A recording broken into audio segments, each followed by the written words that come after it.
Panis kay Jordan Poole ang 7-footer ng Hornets. Si Daniel Gafford nagalimaw, gustong lamunin ng sentro. LaMelo Ball biniktima ni Kuzma at ni Poole sa laban at ang Hornets rookie malupit na highlight ang balak. At itong si LaMelo hindi nagpauli, gumante.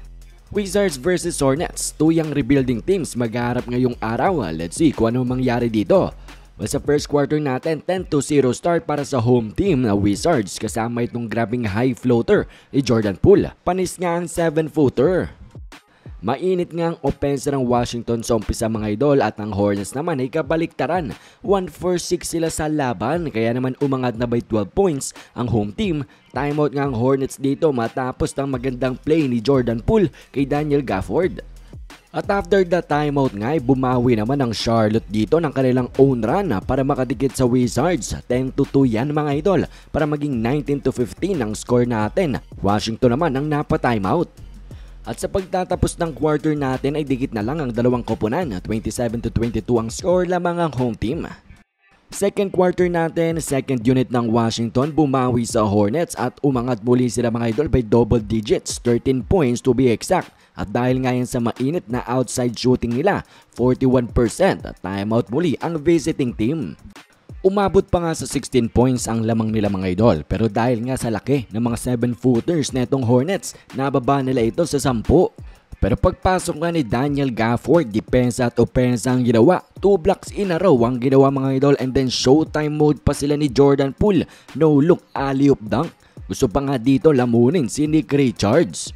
At sa ending ng quarter natin ay naging back and forth matchup ang labang ito mga idol. At dikita na lang ang score natin 63-57 ang talaan after 2 quarters.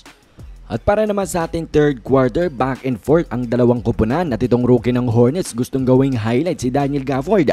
Kaso nagbintis nga siya dyan. Itong si Kuzma naka-end one play, too small nga daw itong si LaMelo. At si Jordan Poole, serious mode sa laban, pinaiya din itong si LaMelo Ball. Pero di pa dyan natapos si Kuz at JP, showtime mode pa mga idol, balik tuloy to 9 points ang kanilang advantage. Kaso matapos nyan, 11-0 run nga ang ginawa ng visiting team dito, nakadikit na sila. Pero Jordan Poole, Corey Kispert to the rescue, umiscore nga sila ng 11 straight points. At sa pagtulong pa ng second unit ng Washington, naging 97-88 ang score natin after 3 quarters. Fourth quarter naman natin, LaMelo Ball bumawi nga. Sa tulong din ng teammate niya, ginulat nilang Wizards biglang baba sa dalawang lamang nila 99-97. Napa-quick timeout tuloy sila.